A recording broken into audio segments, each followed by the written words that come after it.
Hey, listeners, if you have ever thought about recording a podcast, you may want to use Anchor because there are so many features to Anchor. The best feature, in my opinion, is that Anchor is completely free. They have creation tools that allow you to literally record from anywhere: your car, your phone, computer, the comfort of your home, wherever you would like to record. And your podcast can also be heard on Spotify, Apple Podcast, and many more. So many good and free ways you can make money on Anchor, and you can make money on Anchor. You don't have to have a minimum listenership. You don't have to have a certain amount of people that listen. You just make the money. And it's everything that you need to create a podcast in one place. Thank you. Take care. Welcome, podcast listeners. This is your host, Mike, with the microphone here on the Real Talk, Real Solutions podcast. So, today we are going to talk about HIV, AIDS. So, I have a very special guest here to tell an intriguing and riveting story. Her name is Renee Ladybird Burgess. She is an author, she is from Florida, and most importantly, she is a mother of four, here to tell her story. Welcome to the Real Talk, Real Solutions podcast. Lady Bird, how are you? Hey, Michael, I am doing great. And I want to first say if you hear a child in the background, my apologies. No I, problem at all. yeah, thank you for having me. No problem. We have so much to unpack with your story, so let's just go ahead and into it. Tell us from the beginning, like how you were introduced to HIV. Yes, so this goes way back. So my oldest daughter, she's about to be 18 in September. So this goes back literally almost 18 years ago. Couple days before I actually knew that I was going to give birth to her, I was at a family gathering. And, there was this guy. He was cute. He's off to the side, mixing, mingling. And he kind of came up behind me. Of course, if you ever walked up behind a pregnant woman, you don't know they're pregnant till they turn around. And Right. so he walked up behind me and it's like, hey, I don't think we've been introduced. And then when I turned around, he was like, whoa, you know, and from that day we became friends. We That was 2000, and so we became friends. We had been friends all those years. So, from that time until the time we decided, it was a point where we just started dating. We started dating. He didn't live where I lived, but he would come back and forth to visit his mom. Now he can't visit his mom. We're always on the phone talking. He worked a third shift job. He's working. We're either talking, or when he goes on a break, we're talking different things. And so, um, we kind of really, there was never like a formal proposal, like he gets down on one knee, says, will you marry me? And, none of that. We kind of just really had a discussion because at the time I was 23 and he's an older guy. So I was, before we got married, I was 3 and he was, I want to say 33, nah, 34, somewhere like that. He was in his mid kind of mid 30s. And so, again, like I said, we had known each other, you know, 2 years at that point when we started dating. So it was just a thing of, you ever thought about getting married? Like I was the type of young adult where, you know, I was in teen clubs as a teenager. So I was kind of clubbed out. I didn't even care about the adult clubs at that point. I was like, I done had my fun. I had my young, I was working, yeah. You hear these stories of people having their 50th wedding anniversaries and stuff like that. I'm like, well, yeah, I don't want to wait till I'm like too old, and then I'm not probably not gonna see a 50. So, that's where my mind was thinking. I'm like, okay, yeah, we had a serious discussion about it. So we decided to get married. And so I was that type of person. I'm like, uh, you know, I kind of wanted to live, I wanted to live with him prior to getting married only because all new to me. Um, Having that type of serious relationship to where I'm gonna marry, because I want to make sure if I'm marrying you that I'm okay living with and pop up and then it's something I don't like. So for a year prior to us getting married, well, actually like a year and a half, I was living with him. I relocated to South Carolina where he was living, and we were getting things prepared for the wedding. I said to him, well, it's time for me to go and get my yearly testing that I always did because I was previously a phlebotomist and a medical assistant. So, working with needles, working with any type of patient, you never know, what you're dealing with. And I always got tested yearly. So I'm like, it's time. I say, well, since we are getting married, why don't we go ahead and, I get myself established with your primary care provider, so that he can know who I am and that. So we went, I said, well, for my appointment, I'm just going to see if he'll go ahead and testing. And he was okay with that. So we went to the appointment. We both sat. I met with the doctor. We talked to the doctor one on one. And then we came back. We let him know, okay, we want to get tested. And again, as we're talking with this doctor one on one, I only know what conversation I'm having with this doctor. And so I'm telling the doctor I want to get tested. I do this yearly, just because. So I had my whole yearly physical done, got tested for all, the whole STD panel, everything. And so he did the blood draw. At that time, the kind of quick tests really weren't all that popular or in existence. So it was like, they drew some blood, sent it off to the lab. You wait for 2 weeks for your results to come back. So once our results came back, had our appointment.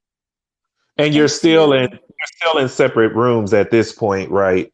Right, because when we came back, we had our 2 week appointment. We came back, and of course, yeah, the doctor talks to us individually about our results. So I'm in my room. The doctor's saying, "Okay, everything looks good. Physical looks good." I've been a diabetic since I was pregnant with my oldest daughter. Always my only issue when I go to the doctor is I'm a diabetic or my blood sugar's this or that. And so he tells me everything's negative, my HIV test, all my STDs, everything was negative. And so we had already made the choice, he and I together discussing, we would just go ahead in front of the doctor and share our STD results with each other. Because again, I trusted him. When you get in a situation or a relationship or marriage with somebody, you don't think that there's a seed because this is a person who you're opening up to. You're putting that wall down and you're telling them, hey, I'm trusting you with everything I have, especially if I'm talking about marrying you. So it would never cross my mind anything other than he's going to be truthful. So and like I say, I'm in my room getting, talking to the doctor. And then when the doctor goes to talk to him, they're talking. So I'm in my head, yes, I'm assuming it's the same conversation that's being had. So we come in one room with the doctor and we both tell each other that our STD panel and um, and so, we left that appointment. There was never a say negative, I'm negative. At this point, whenever we did have sex, in a condom. So the issue for me, you know, we always use a condom. So we have our wedding, August 4th, 2007. That was my first time having unprotected sex with him. Was our wedding night. So from August 4th, 2007 until October, we married. We having sex. I became pregnant. I called and made my appointment for being pregnant. They confirmed, yes, I was pregnant. Appointment. They took labs while I was there. And I had my first appointment would have been the Monday after that Thanksgiving. And so the day before Thanksgiving, I was nauseous, vomiting, couldn't keep food down, dehydrated, all pregnancy related. And I and so I'm at the doctor's office. She's giving me, I go in, she's giving me the IV fluids to replenish me. She's giving me nausea medicine through the IV as well. So, of course, I'm a little drowsy sitting in this little room. I always tell people, I want to give you a visual. So, you picture this little small room with this leather recliner, this IV pole, these dull gray painted walls, this very dim light. If you've ever had an IV, you know how IV smells when you're getting it. So, this is the and he's sitting in there too, in the room. The doctor comes in, and she says, "Is it okay if I ask your husband to step out the room?" I said, "Sure." And that's because sometimes patients just want to talk to. I mean, doctors just want to talk to the patient by themselves. I was okay with that, and so she she comes back in the room. She says, "Well, I just want to go over your labs with you and everything. We're just having one issue with your labs." And of course, I know I'm a diabetic. I'm thinking she's gonna tell me about. So I was like, "Oh yeah, I know my blood sugar is probably high. I think I ate a lot of stuff that day. I'm just telling her I know about my diabetes." She's like, "No, actually, you're fine right now. The issue is, and she's looking at me like, how do I tell her this? Like, this is how she's looking at me, and she's doing that, that whole hesitation. And then she just comes down and says, well, the labs say that you're HIV positive. And I looked and I stared at this dull gray wall. I couldn't look her in the eyes. I couldn't open my mouth. I couldn't do anything. I was just numb. So when she says this to me, she says also, well, do you want to bring your husband back in? Do you want me to tell him? And I just immediately said to her, I say, well, you can bring him back in. I say, and you can tell him. I say, because if you're telling me that I'm HIV positive, the reason why I'm HIV positive. And so she kind of had this look on her face, and she brought him. And he didn't, and as I kind of expected, he didn't have this shocked look on his face. He didn't, he just told her, well, we'll get through this. We'll work, does that whole grab me. At this point, I'm not crying, so I don't know why he grabbed me, just maybe for dramatics or whatever. But, we got in the car, and the first thing he said, don't tell anybody, and that just confirmed for me, everything that happened prior to that. So rewind just a couple days prior to us actually getting married.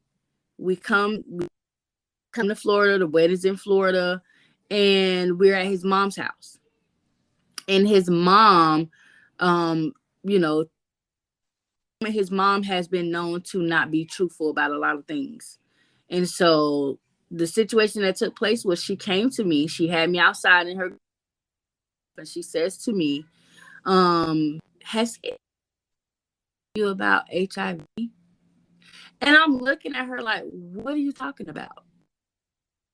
She was like, just go ask him. Just ask him about it. Like, she's not telling me directly, oh, my son's HIV positive. Did he tell you that? I would have received that a lot more, or I would have respected her a lot more if she'd have just said that. But she just said, well, just go ask him about it. So me being the type of person I am a Taurus. And so I literally, when she said, I was not going to do a he say, I told her right here. I went in the house and told him, I said, come here for a minute.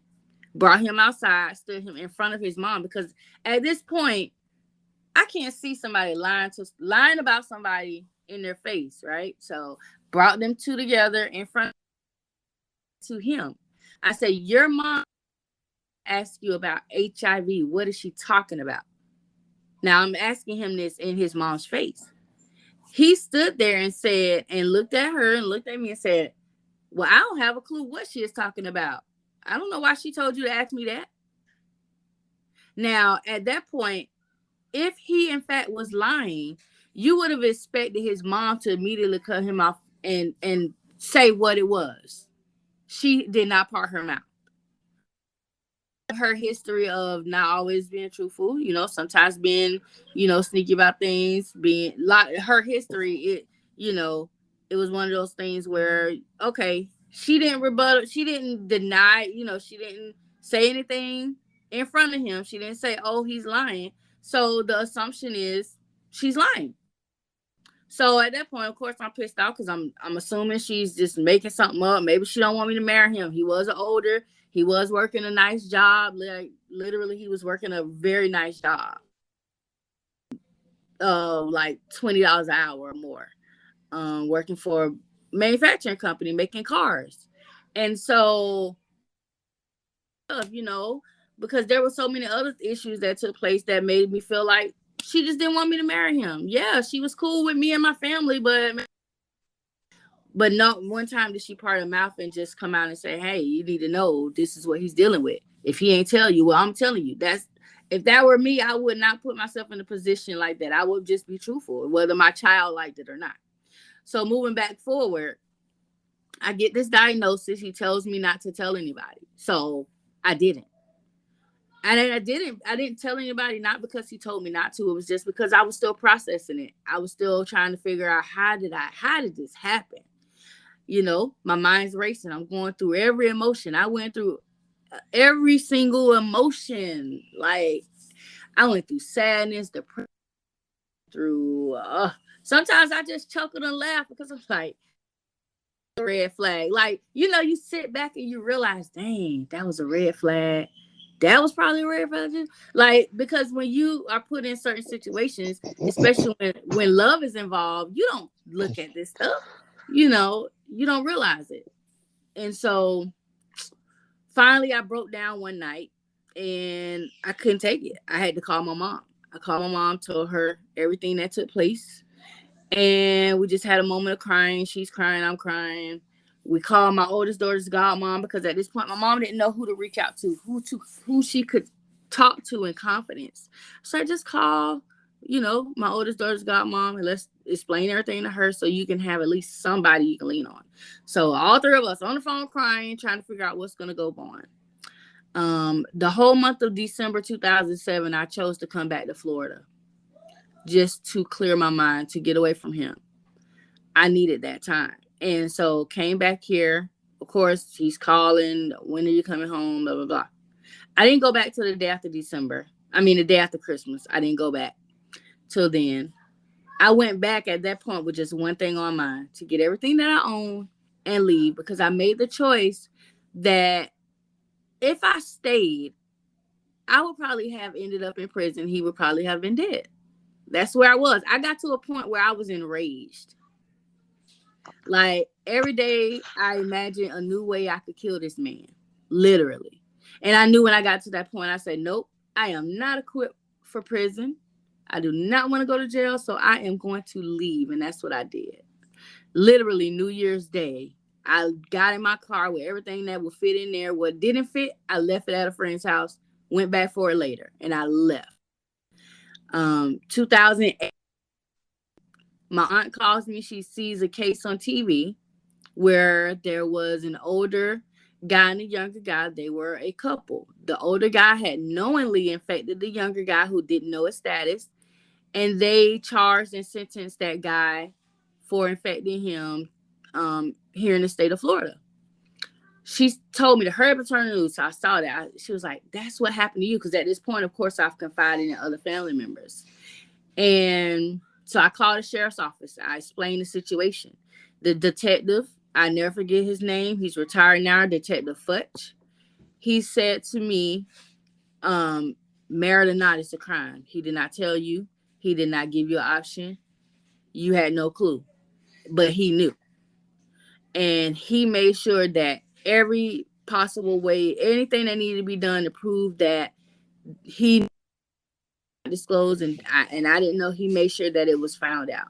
They were able to eventually issue a nationwide warrant for his arrest, because what they did was they investigated. They found out that, yeah, in fact, he had been diagnosed since August 2002, which was literally a year prior to me ever meeting him in life.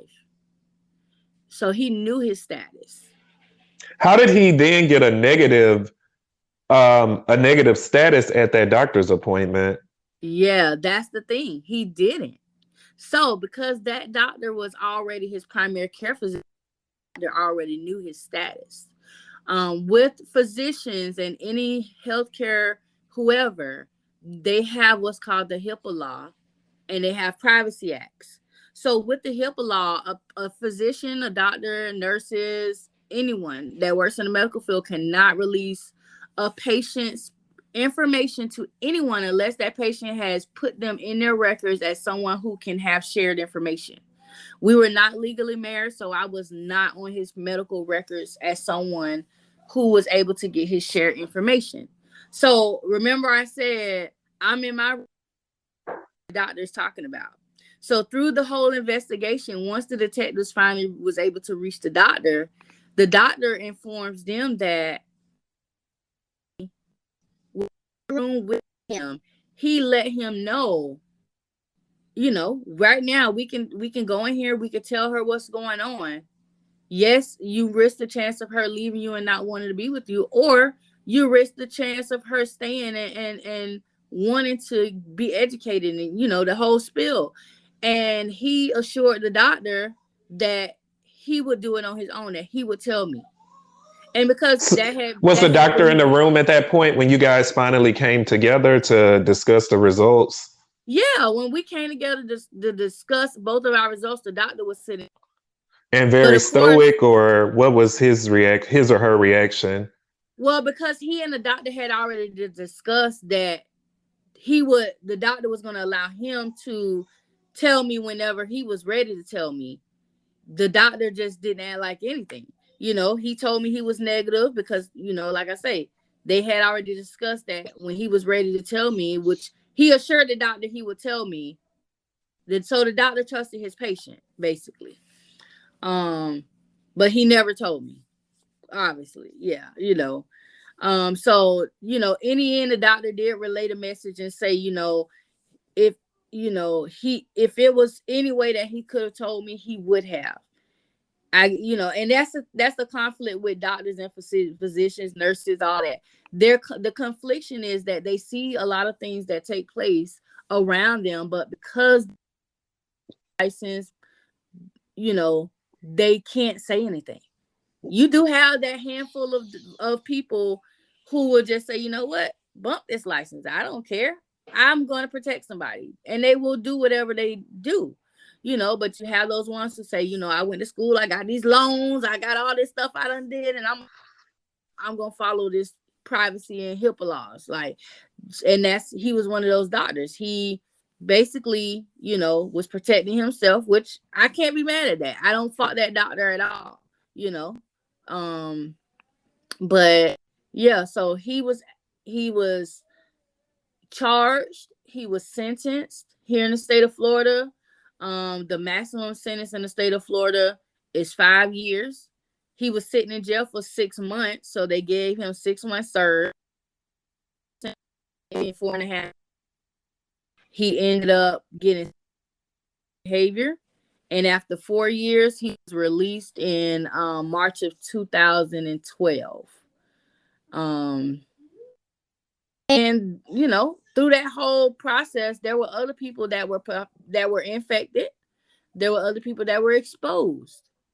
Most of the other people who were infected, they chose to either file charges and then drop the charges, or they chose not to do anything. Um, you know, that was their choice. Had they come forward and actually followed through, had more time. He probably would have actually got charged in South Carolina and not in Florida. The only reason he was charged in Florida is because Florida extradited him, but South Carolina was full ready um to proceed with the charges in South Carolina. Um it was it was a whole process. And thankfully, I was ended up finding I was pregnant with twins. My twins were born premature, but my twins were born negative. They're 13 years old now, and they're still negative. So they had Um, to do a C-section right before the babies went through the birth canal. well, I had to have a C-section anyway because my water broke when I was 6 months pregnant. So I had no choice but to them to do an emergency C-section anyway. But yeah, had birthing process. At that point, 13 years ago, yeah, they would have done a C-section. I think now, because things are a lot more advanced now, they're actually allowing positive to have vaginal births, especially if it's called where they can't risk exposing anyone. So that is a Okay, so huge advancement. undetectable will allow a baby to undetectable. Well, being undetectable will allow a baby to pass through the birth canal and not contract HIV at that point. Correct. Okay, great information. Is he in the children's lives now, or how do you deal with that? Okay. He has never seen them, only seen pictures. We do not communicate. We had moments where we were cordial, we were speaking. I always say this, one thing about a zebra, the stripes don't change. you know, he is that. He is the same person he was then. This while we were married, through that whole process of me finding out the diagnosis, he got somebody infected. Her child is the same. He's still with her now. They are actually married now. I actually told him that he was infected, that I was his wife, because she didn't even know. And she chose to still be with him through all that. Even while he was living, he and I having cordial conversations, he would veer off onto the left side and say something, out of place. And I would remind him, I'm not gonna go there with you. And he would text me certain stuff just out of the blue. I would get like random messages from him saying raunchy stuff or something like that, and I'm like, if now do you want me to screenshot this and inbox it to her on Facebook? Because I will. Like, that's the type of person I was then. I'm not all that. I'm not that petty now, but I'm just like, you just sit here and did this to me, and then you want to turn around and act and do that kind of stuff. So at this point now, I do not communicate with him. you know um the only support he provides is child support, and that's it. And um it's so I'm so sorry to cut you off. It's so unfortunate that we're running so low on time now. But I guess yeah, my final question to you would be, what drives you to be so transparent about HIV? because I don't want it to happen to anybody else. I was already educated on this virus prior to my diagnosis, so I knew that it was not a death sentence for me.